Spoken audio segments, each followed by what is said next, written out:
مولاي صل وسلم دائما أبدا على حبيبك خير الخلق كلهم. بسم الله الرحمن الرحيم. الحمد لله رب العالمين،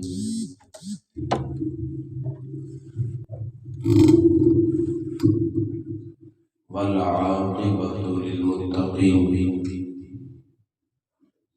والصلاة والسلام على سيد الأنبياء وخاتم المرسلين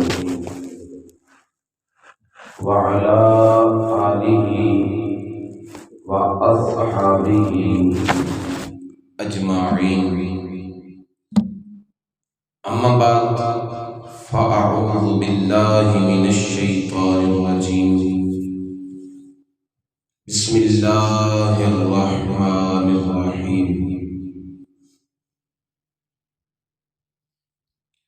ألا إن أولياء الله لا خوف عليهم ولا هم يحزنون الذين آمنوا وكانوا يتقون. صدق الله العلي العظيم، وصدق رسوله النبي الكريم الأمين. نحن على ذلك من الشاهدين والشاكرين، والحمد لله رب العالمين. قال الله تبارك وتعالى في القرآن المجيد والفرقان الحميد في شان حبيب الرحمن الرحيم. إن الله وملائكته يصلون على النبي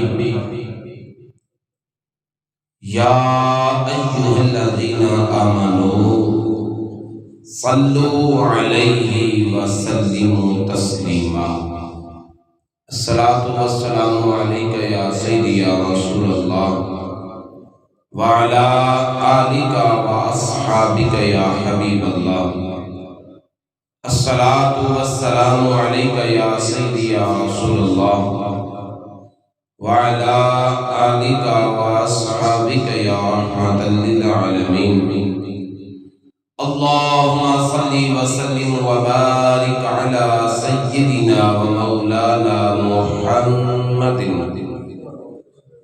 کریم الآباء والأمہات وعلى آلہ وعترتہ وأزواجہ أمہات المؤمنین وعلى جميع أصحابه وأولياء أمته وعلماء ملته وأمته أجمعين عدد کرمك يا كريم يا كريم يا كريم يا كريم.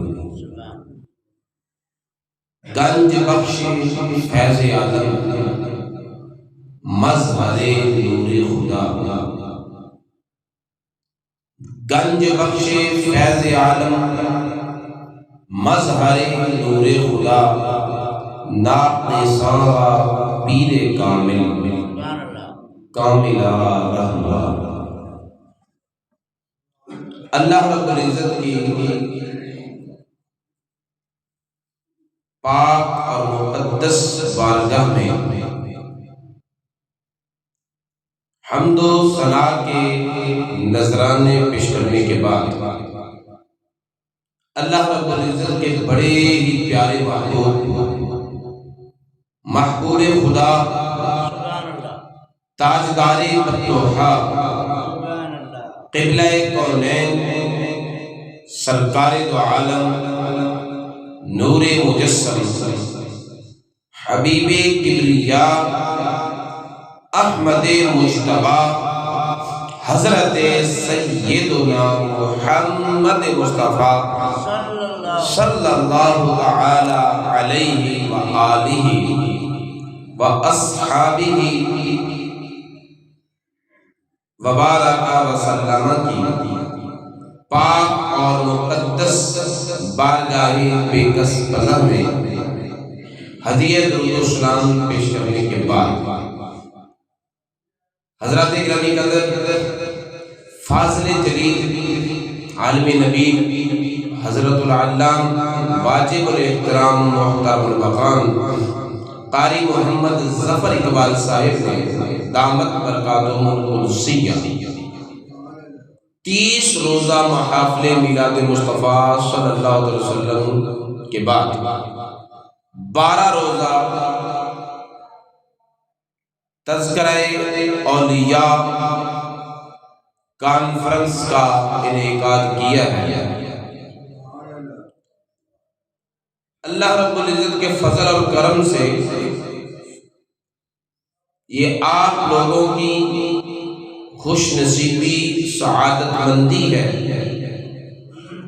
اور حضرت قبلہ قاری صاحب کا اعزاز اور وجہ امتیاز ہے کہ یکم ربیع الاول سے محافل کا سلسلہ شروع ہے اور تا حال جاری ہے۔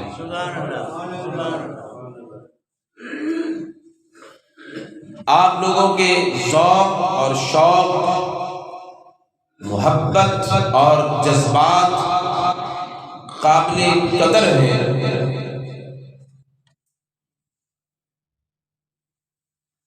مجھے آج کی اس خوبصورت بزم میں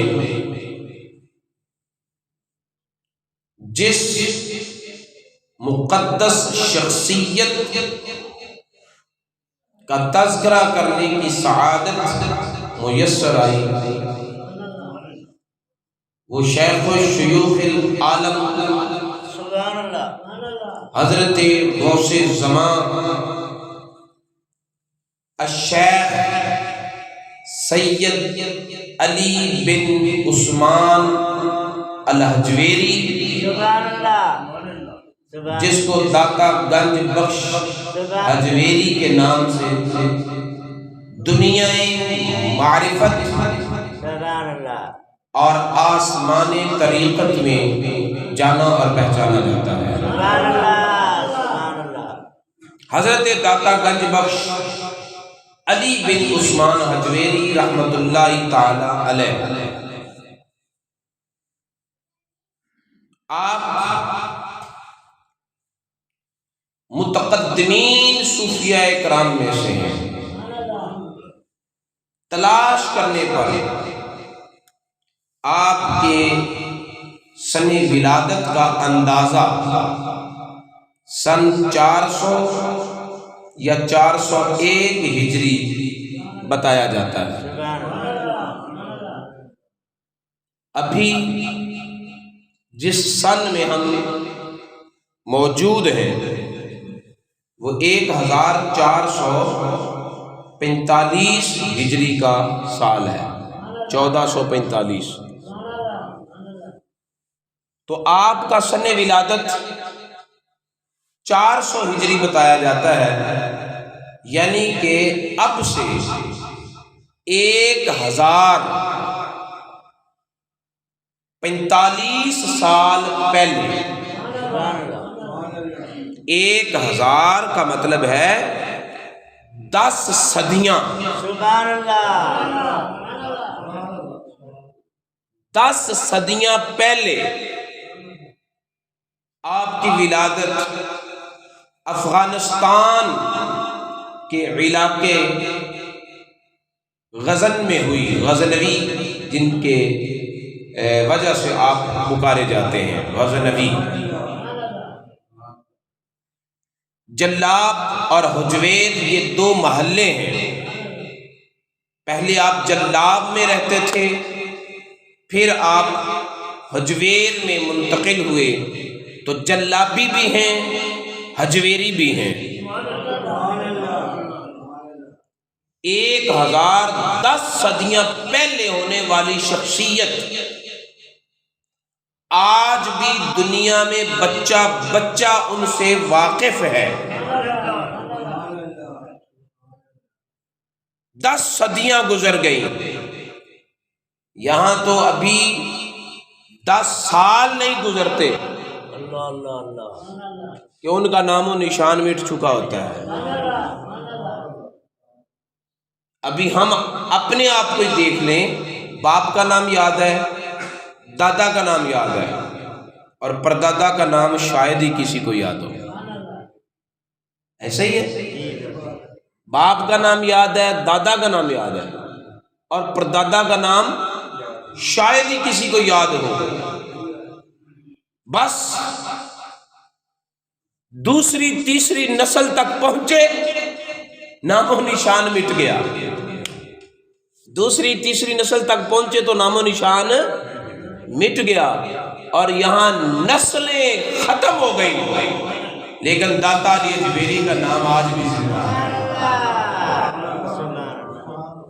10 صدیوں میں کتنی نسلیں گزر گئی ہوں گی، کتنے دور گزر گئے ہوں گے، کتنے زمانے بیت گئے ہوں گے، لیکن آج بھی داتا علی اجمیری کا نام زندہ ہے، اور صرف زندہ ہی نہیں، بڑے شاندار طریقے سے زندہ ہے۔ تو پھر یہ وہ لوگ ہیں جو تاریخ کی آنکھوں میں آنکھیں ڈال کے کہتے ہیں کہ ہم کو مٹا سکے یہ زمانے میں دم نہیں، ہم کو مٹا سکے یہ زمانے میں دم نہیں، کیونکہ ہم سے زمانہ خود ہے، زمانے سے ہم نہیں،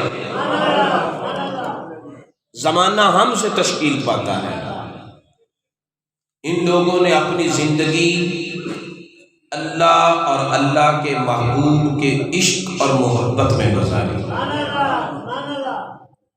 ان کی زندگی کے لمحات سجدہ ریزیوں میں گزرے، تلاوت میں گزرے، ریاضت اور عبادت میں گزرے، خلق خدا کی خدمت میں گزرے، اللہ اور اللہ کے رسول کی اطاعت میں گزرے۔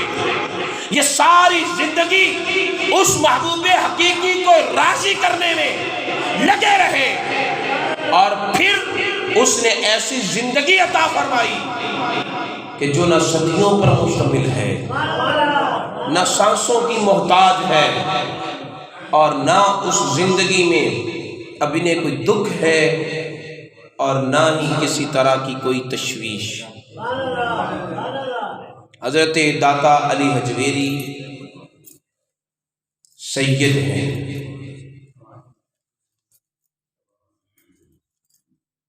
آل رسول ہیں صلی اللہ علیہ وسلم۔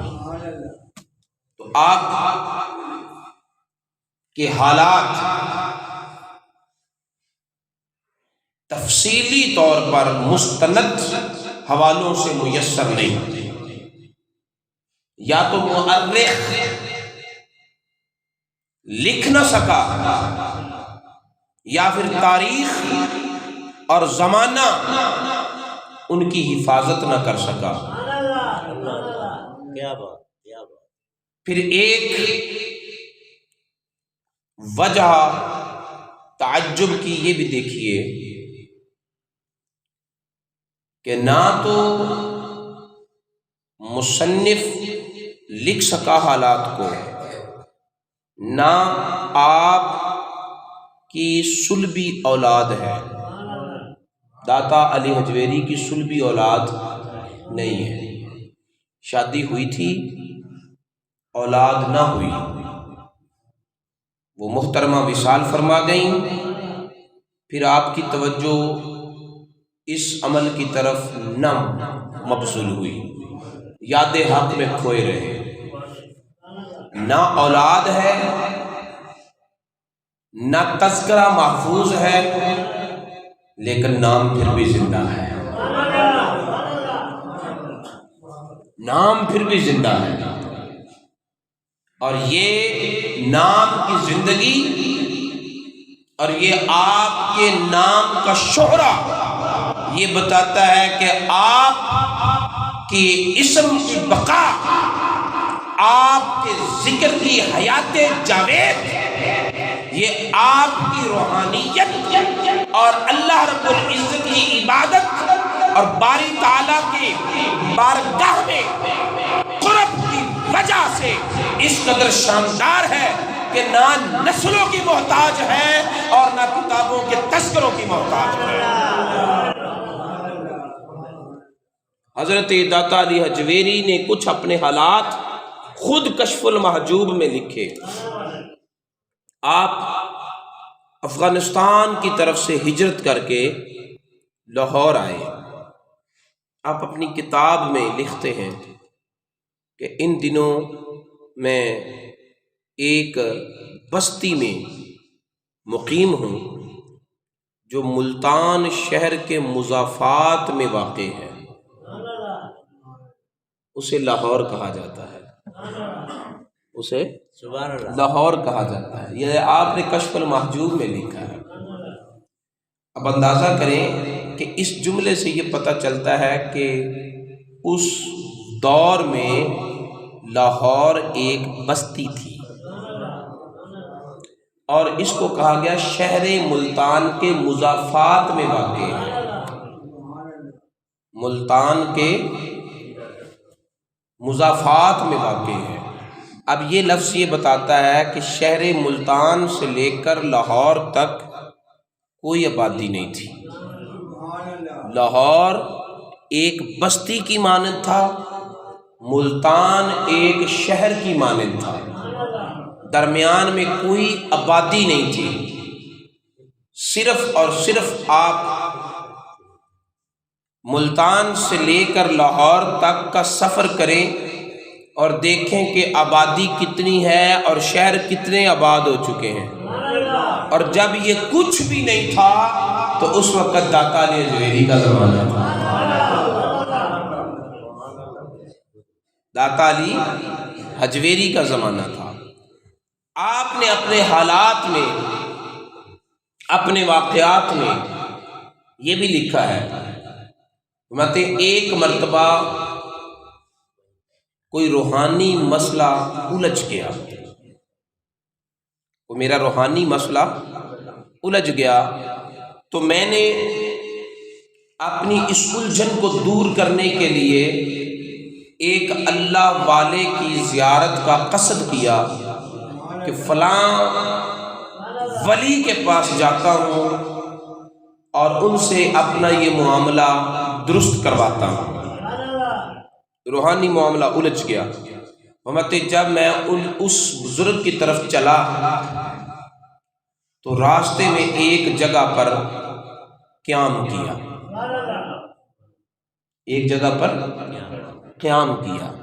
وہ جگہ سرائے تھی، مسافر خانہ تھی، اور وہاں پر کچھ ایسے لوگ مقیم تھے جو کہتے تھے کہ ہم صوفی ہیں لیکن صوفی تھے نہیں،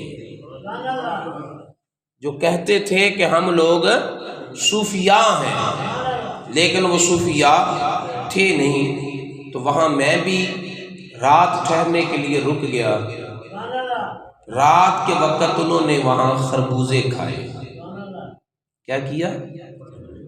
خربوزے کھائے، اور خربوزے کے چھلکے مجھے مارے۔ خود خربوزے کھاتے اور چھلکے مجھے مارتے، یعنی میرا مذاق اڑاتے، میری تحقیر کرتے، میری تذلیل کرتے۔ مت ساری رات وہ اپنے کھانے پینے اور گپوں میں مشغول رہے اور میں اپنے ورد، وظائف، عبادت، ریاضت، ذکر الہی میں مشغول رہا۔ وہ مجھے چھلکے مارتے رہے اور میں ان کے چھلکے سہتا رہا۔ اللہ کی مخلوق مجھے اذیت دیتی رہی اور میں وہ اذیت خوشی سے جھیلتا رہا۔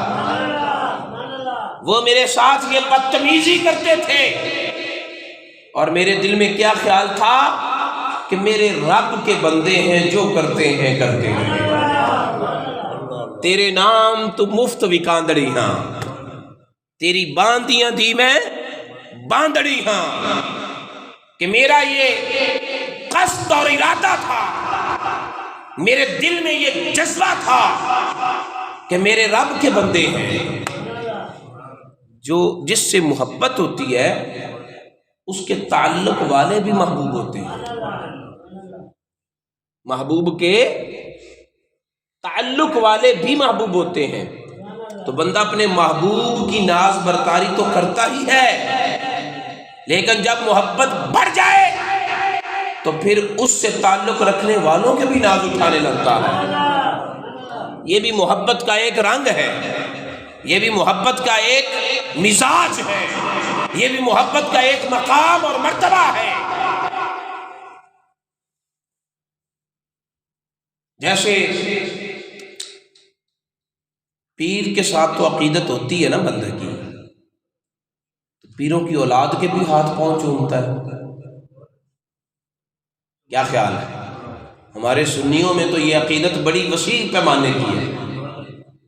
شیخ طریقت سے عقیدت ہے، ہونی بھی چاہیے، لیکن اس کے بچوں کے بھی ہاتھ پاؤں چومتا ہے، اس کے بھتیجے اور بھانجوں سے بھی عقیدت رکھتے ہیں، ان کے بھی ہاتھ پاؤں چومتے ہیں۔ تو یہ محبت جب پھیل جائے، محبت جب سرایت کر جائے، محبت جب دل میں جم جائے اور بیٹھ جائے، تو محبوب سے متجاوز ہو کر محبوب سے تعلق رکھنے والوں تک بھی پہنچ جاتی ہے۔ تو حضرت داتا علی اجویری کی اپنے رب کے ساتھ اتنی محبت تھی، اپنے رب کے ساتھ اتنا پیار تھا، اپنے رب کے ساتھ اس قدر عشق اور عشق حقیقی کی اس قدر ان کے دل کے اندر جذب اور شوق تھا کہ رب کے بندے انہیں چھلکے مارتے رہے اور یہ دل ہی دل میں خوش ہوتے رہے کہ چلو کچھ بات نہیں، میرے رب کے بندے ہیں، مجھے ستا کے خوش ہو رہے ہیں، تو یار کی خاطر اس کے بندوں کا کھلونا بنتے ہیں۔ حضرت داتا علی اجویری رحمۃ اللہ علیہ فرماتے ہیں کہ مجھے اس سے آگے سفر نہیں کرنا پڑا، اللہ کی مخلوق کی اذیت پر صبر کرنے کی وجہ سے وہ جو میرا روحانی مسئلہ الجھا ہوا تھا وہ سلجھ گیا، میری روحانیت جو ٹھہری ہوئی تھی وہ جاری ہو گئی، میرا جو مسئلہ گمبھیر ہو چکا تھا وہ سلجھ گیا۔ اور جس سے داتا علی اجویری ہمیں پیغام دیتے ہیں کہ اللہ کی مخلوق کی اذیت پر صبر کرنا یہ بندے کی روحانیت کو آگے لے جاتا ہے، مدارج مقامات مزید ملتے ہیں۔ داتا علی اجویری کی یہ تعلیم یہ بھی اپنانے کے لائق ہے۔ بزرگوں کے مزارات پر جاتے ہیں، ان کے نام کے ختم بھی دلاتے ہیں، ایصال ثواب اور ان کے تذکروں کے مجالس و محافل بھی منعقد کرتے ہیں، لیکن ان سارے کاموں کا جو اصل مقصد ہے کہ ان کی سیرت کو اپنایا جائے، ان کی تعلیمات کو اپنایا جائے، اس کی طرف توجہ نہیں کرتے۔ تو حضرت داتا علی اجویری آپ کا اصل فیض جو آج بھی زندہ و جاوید اور پائندہ ہے وہ آپ کی اپنی لکھی ہوئی کتاب کشف المحجوب ہے، کشف المحجوب ہے۔ اگر مزار پر حاضری کا موقع ملے تو کیا بات، اگر نہ ملے تو اپنے گھر میں کشف المحجوب رکھو اور اس کا مطالعہ کرو، اسے پڑھو اور ان کی تعلیمات پر عمل پیرا ہو جاؤ۔ مزار پر جا کر جتنا فیض ملنا ہے کتاب پڑھ کر اس سے زیادہ فیض ملے۔ آپ نے کتاب لکھ کر دنیا میں یہ تصور چھوڑا ہے کہ داتا علی حجویری کسی جاہل پیر کا نام نہیں، پڑھے لکھے عالم دین کا نام ہے۔ داتا علی حجویری کی کشف المحجوب پڑھے نا آپ، جب آپ افغانستان سے آئے تھے لاہور تو اپنے ساتھ لائبریری نہیں اٹھا کے لائے تھے، تنے تنہا آئے تھے، تنے تنہا آئے تھے، اپنے ساتھ کوئی لائبریری نہیں اٹھا کر لائے تھے، کتابیں نہیں اٹھا کر لائے تھے، صندوق اور بکسے کتابوں سے بھر کے نہیں لائے تھے، اپنا وجود لے کر آئے تھے۔ پھر یہاں آ کے قلم اٹھایا تو اس وقت لاہور اور یہ علاقہ، اس علاقے میں اسلام نیا نیا مستحکم ہوا تھا، ابھی نیا نیا اسلام اس علاقے میں آیا تھا، مستحکم ہوا تھا۔ اور داتا علی حجویری آئے، جب اسلام نیا نیا آیا تھا تو مسلمان بھی نئے نئے آئے تھے، یہاں کوئی ابن عربی نہیں تھا، یہاں کوئی امام فخر الدین رازی نہیں ہوا، یہاں پر کوئی عبداللہ زمخشری نہیں ہوا، یہاں پر کوئی صاحب کشاف نہیں ہوا، یہاں کتابوں کے انبار نہیں تھے، یہاں پر تفاسیر کی کتب نہیں تھی، یہاں پر احادیث کے ذخائر نہیں تھے، یہاں پر تاریخ کی کتابیں نہیں تھی، یہاں پر فقہ کی کتابیں نہیں تھی، کچھ نہیں تھا۔ اس بے سر و سامانی کے عالم میں داتا علی حجویری نے قلم اٹھایا، کشف المحجوب لکھی۔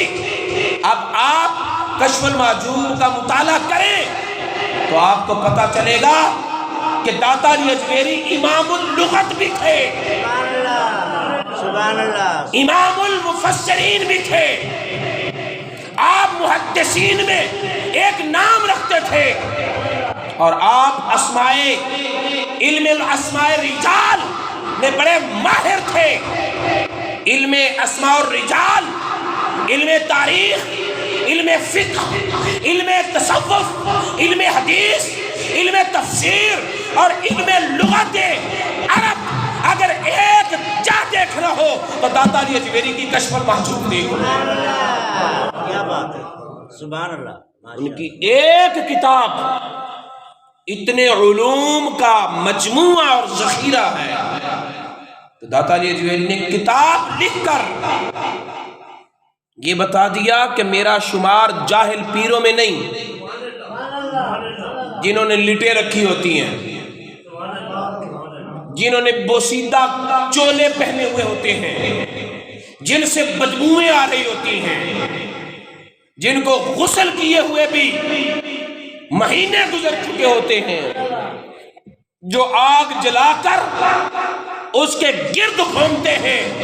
داتا علی حجویری نے لکھ دیا، میں وہ پیر نہیں ہوں، میں وہ پیر ہوں جو سنت مصطفیٰ پہ عمل کرنے والا ہے، جس کی ہر ادا سنت مصطفیٰ، ایسے پیر طریقت پہ لاکھوں سلام۔ داتا علی حجویری نے کشف المحجوب لکھ کر لوگوں کو بتایا کہ داتا علی حجویری ایک عالم دین کا نام ہے، اور مسجد بنا کر بتایا کہ بے نمازی نہیں ہے، یہ نمازی پیر ہے۔ حضرت داتا علی حجویری رحمت اللہ تعالی علیہ نے کشف المحجوب لکھی اور یہ کنسپٹ دیا کہ پڑھنے پڑھانے والوں میں سے ہوں،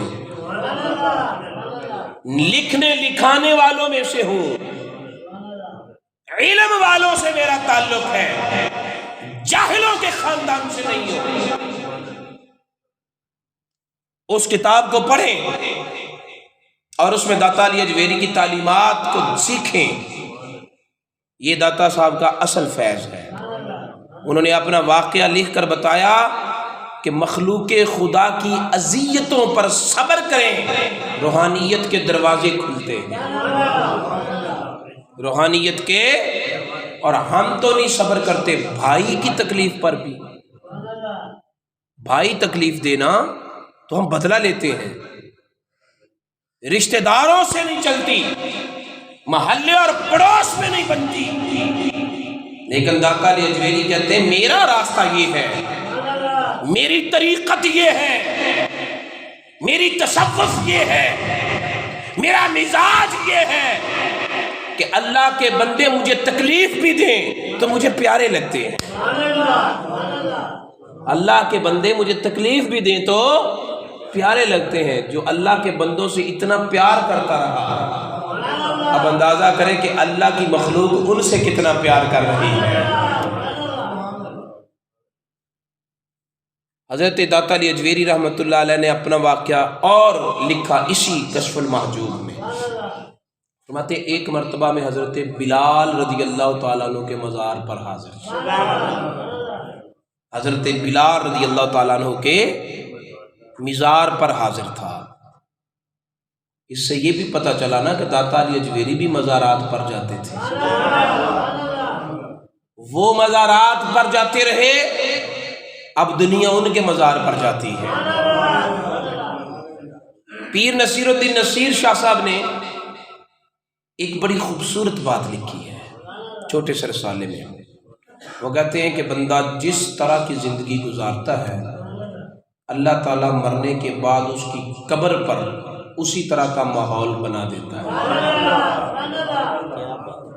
بندہ جس طرح کی زندگی گزارتا ہے، اللہ تعالیٰ مرنے کے بعد اس کی قبر پر اسی طرح کا ماحول قائم کر دیتا ہے۔ پھر انہوں نے مثال دی، انہوں نے کہا لاہور میں مقبرہ جہانگیر دیکھ لو، وہاں بادشاہوں کی قبریں ہیں، تو بادشاہوں نے عیش و عشرت میں سیر و تفریح میں زندگی گزاری، تو آج لوگ بھی ان کی قبروں پر سیر و تفریح کرنے جاتے ہیں، آج لوگ بھی ان کی قبروں پر سیر و تفریح کرنے جاتے ہیں، سیر و سیاحت کرنے جاتے ہیں، جوتے پہن کر جاتے ہیں، بے وضو جاتے ہیں، پھر مخلوط ہو کر جاتے ہیں لڑکے اور لڑکیاں، پھر کھاتے پیتے جاتے ہیں۔ توجہ ہے نا؟ جس طرح کی انہوں نے زندگی گزاری، مرنے کے بعد ان کی قبروں پر اسی طرح کا ماحول قائم ہوا ہے۔ پھر پیر صاحب فرماتے ہیں کہ ابھی اسی لاہور میں ایک داتا علی اجویری بھی ہے۔ داتا علی اجویری نے ساری زندگی قرآن پڑھتے ہوئے گزاری، سنت رسول پر عمل پیرا ہو کر گزاری، شریعت مطہرہ کا مجسمہ بن کر گزاری۔ کہتے آج بھی لوگ ان کی قبر پر جاتے ہیں تو وہاں قرآن ہی پڑھتے ہیں، باوضو ہو کر جاتے ہیں، جوتے پیچھے اتار کے جاتے ہیں، پابندے صوم و صلاۃ ہوتے ہیں۔ وہاں تو جس طرح کی داتا علی اجویری نے زندگی گزاری ہے، اللہ نے اسی طرح کا ماحول ان کی قبر پر جاری کر دیا۔ تو اب آپ جیسی زندگی گزاریں گے، مرنے کے بعد اسی طرح کا ماحول میسر آ جائے گا۔ تو حضرت داتا علی اجویری رحمت اللہ تعالی علیہ مزارات پر جاتے تھے، تو اب دیکھ لیں مرنے کے بعد، ان کے وصال کے بعد دنیا ان کے مزار پر جاتی ہے، اور جب بھی چلے جائیں ہر وقت رونق لگی ہوئی ہے، تاجداراں دے نام امیراں دے، دیوے بلدے صدا فقیراں دے۔ ہمارے میں حضرت بلال رضی اللہ تعالیٰ عنہ کے مزار پر حاضر تھا، اور اس مزار پر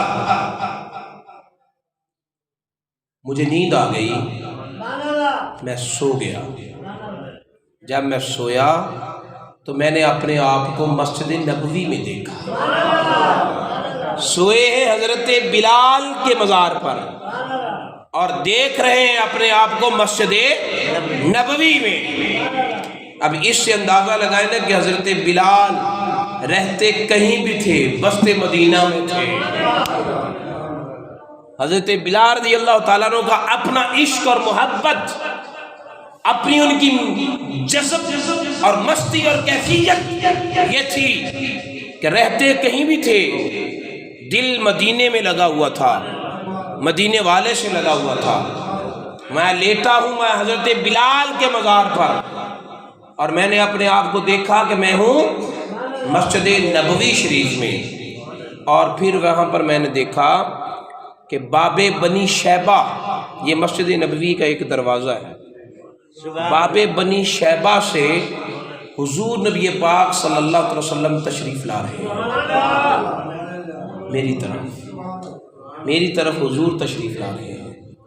اور جب تشریف لا رہے ہیں تو ساتھ آپ نے ایک بوڑھے شخص کو اپنے گود میں اٹھا رکھا ہے۔ حضور نبی پاک صلی اللہ علیہ وسلم نے ایک بوڑھے سے شخص کو اپنی گود میں اٹھا رکھا ہے، جیسے کسی ماں نے اپنے بچے کو اٹھا رکھا ہوتا ہے۔ جیسے ماں بچے کو اٹھا کر لاتی ہے، اس طرح رسول اللہ صلی اللہ علیہ وسلم ایک بوڑھے شخص کو اٹھا کر لا رہے ہیں میری طرف۔ اور حضرت شیخ علی بن عثمان حجویری داتا گنج بخش رحمۃ اللہ تعالی علیہ فرماتے ہیں، میں نے دل میں سوچا کہ یہ بوڑھا شخص کون ہے جس کو رسول اللہ صلی اللہ علیہ وسلم نے اپنی گود محبت میں لے رکھا ہے، اپنی آغوش محبت میں لے رکھا ہے، یہ بوڑھا شخص کون ہے؟ فرماتے ہیں جب رسول اللہ صلی اللہ علیہ وسلم میرے قریب آئے تو آپ نے میرے دل میں پیدا ہونے والے خیال کو جان لیا۔ حضور نے میرے دل کے خیال کو، بولیے سارے، داتا علی اجویری ہمیں عقیدہ دے رہے ہیں، عقیدہ، اور بتا رہے ہیں کہ میں ان میں سے نہیں ہوں جو کہتے ہیں نبی کو پتہ کچھ نہیں، میرا تعلق اس جماعت سے ہے جو کہتے ہیں کہ میرا نبی سینے کی باتوں کو جانتا ہے۔ داتا علی اجویری کا تعلق اس جماعت کے ساتھ ہے، داتا علی اجویری کا تعلق ان لوگوں سے ہے کہ جن کا عقیدہ ہے کہ حضور جانتے ہیں، حضور سارے بولیے میرے حضور جانتے ہیں۔ فرماتے میرے سینے میں بات تھی، لبوں پہ نہیں آئی، میرے حضور نے جان لیا اور کہا اے علی حجویری، یہ تیرا اور تیرے علاقے والوں کا امام اعظم ابو حنیفہ ہے، یہ تیرا اور تیرے علاقے والوں کا امام ابو حنیفہ ہے۔ یعنی اس سے یہ پتہ چلا کہ حضرت داتا علی حجویری حنفی تھے، تو صحیح نا، امام اعظم ابو حنیفہ کے مقلد ہیں، ان کی تقلید میں آپ نے وقت گزارا، امام اعظم ابو حنیفہ کو امام مانا، اور پھر اس سے امام اعظم کی شان کا بھی پتہ چل گیا کہ جس کے مقتدیوں میں داتا علی حجویری ہوں، جس کے مقتدیوں میں داتا علی حجویری ہوں، اس امام کو امام اعظم ابو حنیفہ کہتے ہیں، اس امام کو امام اعظم ابو حنیفہ کہتے ہیں۔ یہ تو ہے داتا علی حجویری کی خواب، یہ داتا علی حجویری کا خواب ہے، خواب۔ اب تعبیر بھی آپ خود بتاتے ہیں، اسی کشف المعجوب میں آپ تعبیر بھی ذکر کرتے ہیں۔ داتا علی حجویری فرماتے ہیں کہ میں نے خواب میں یہ دیکھا کہ حضور نبی پاک صلی اللہ علیہ وسلم نے امام اعظم ابو حنیفہ کو اٹھا رکھا ہے، یعنی امام اعظم ابو حنیفہ اپنے قدموں پر چل کے نہیں آ رہے تھے، سبحان اللہ، بلکہ امام اعظم ابو حنیفہ مصطفیٰ کے قدموں پہ چل کے آ رہے ہیں۔ سبحان اللہ، امام اعظم ابو حنیفہ جب چلتے ہیں تو اپنے قدموں سے نہیں چلتے،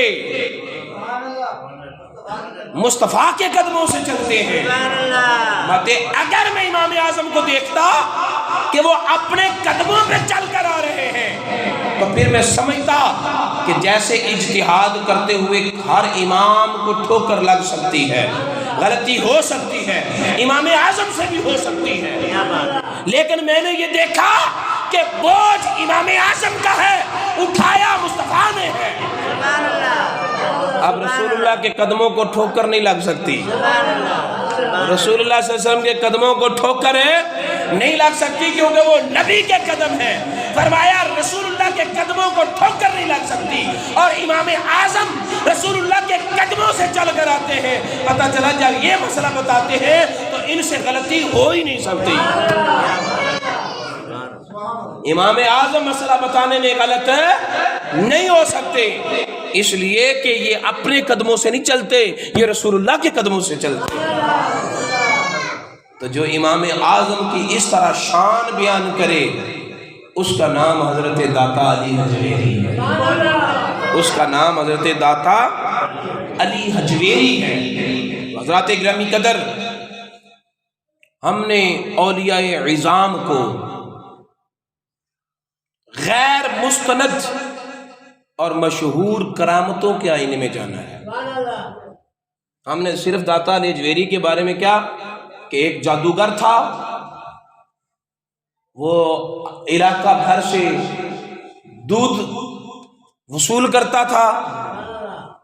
اگر یہ تذکرہ بھی آپ کے تذکروں میں ملتا ہے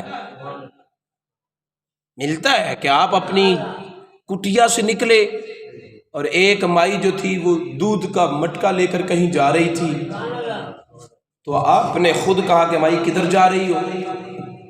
اس نے کہا کہ وہ جوگی کو دودھ دینے جا رہی ہو، اگر اس کو دودھ نہ دوں گی تو میری بھینس کے تھن سے خون آنے لگ جائے گا۔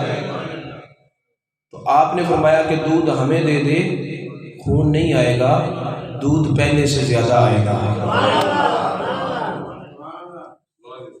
دودھ پہلے سے زیادہ آئے گا، ہمیں دے دے۔ ٹھیک ہے، تو وہ مائی جو جوگی کو دودھ دینے جا رہی تھی، تو داتا علی حجویری نے اس جوگی سے جان بوجھ کر ٹکر کیوں لی؟ اسے کیوں چھیڑا؟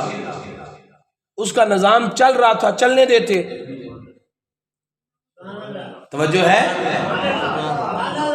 مداخلت کیوں کی؟ چھیڑ چھاڑ کیوں کی؟ اس لیے تاکہ دنیا کو پتہ چلے کہ جب ماحول میں ظالم ظلم کر رہے ہوں تو داتا علی حجویری حجرے میں بیٹھ کر اللہ اللہ نہیں کرتا، میدان عمل میں آ کر جہاد کرتا ہے۔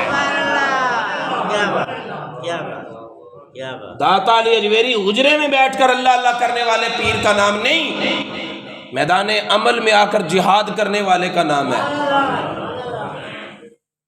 آج ہمارے ماحول میں کس کس انداز کے جوگی ہیں اور کس کس پہلو سے اس امت کو پیس رہے ہیں، لیکن پیران عظام اپنے اپنے حجروں میں بیٹھے اللہ اللہ کر رہے ہیں۔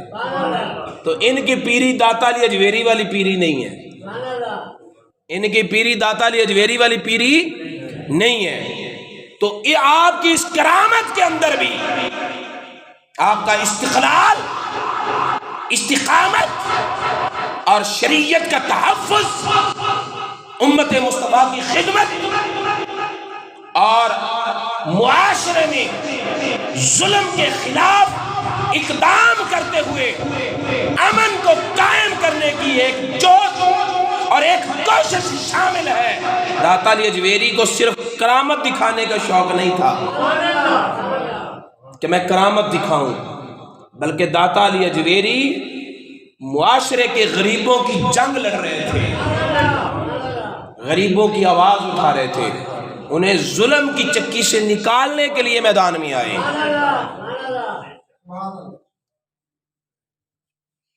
تو حضرت آپ کی کڑاؤں نے اس جوگی کو پیٹا، اور یہ بڑی مشہور آپ کی کرامت ہے، اور اسی کرامت کے آئینے میں داتا علی حجویری کا تشخص نہ قائم کرو، بلکہ داتا علی حجویری کو پہچاننا ہے، اصل پہچان کرنی ہے تو ان کی کشف المحجوب دیکھو، جو آپ نے زبانی لکھی ہے۔ زبانی وہ کتاب کیسے لکھی آپ نے؟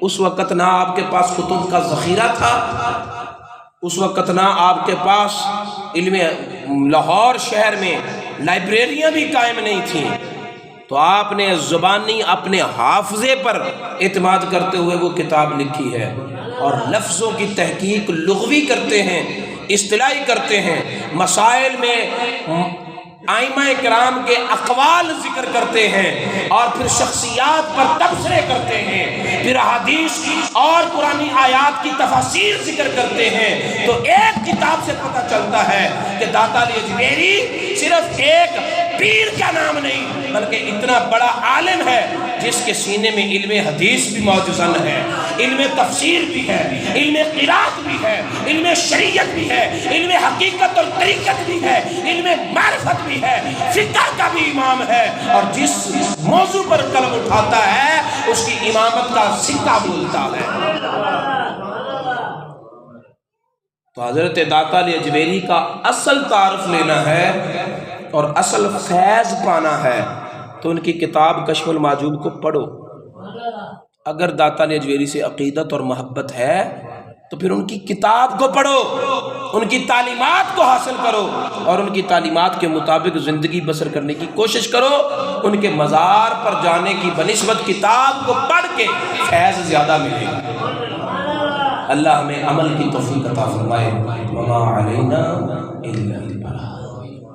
مولاي صل وسلم دائما أبدا على حبيبك خير الخلق كلهم